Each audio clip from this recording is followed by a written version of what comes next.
لويس فيرا، طول على طول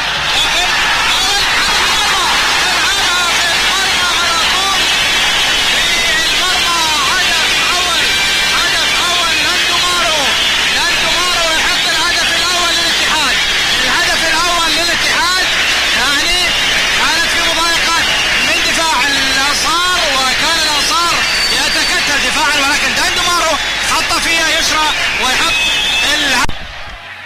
يعني حيث الصد ليس بالشكل المطلوب. كرة ملعوبة في المرمى،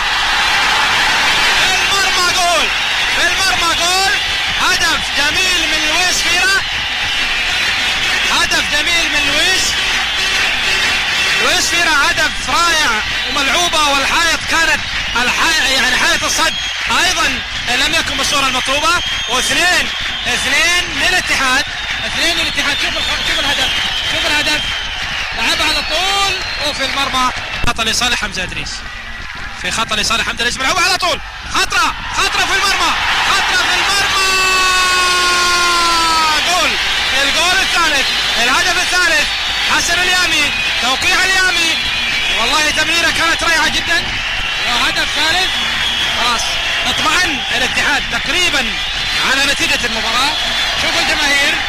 شوفوا الجماهير معك الآن أصفر والأسود، شوفوا التمريرة الرائعة، وهذا الهدف أيضا اللي طبعا يكون ثالث أهداف الاتحاد من الحسن اليامي.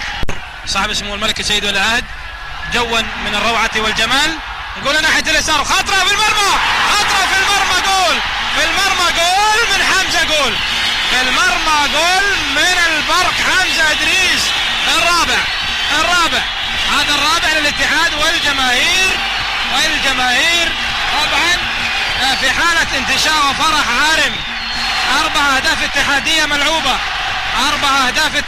ملعوبة، حمزة إدريس، شوف في المرمى، حمزة إدريس حطها في المرمى، الهدف الرابع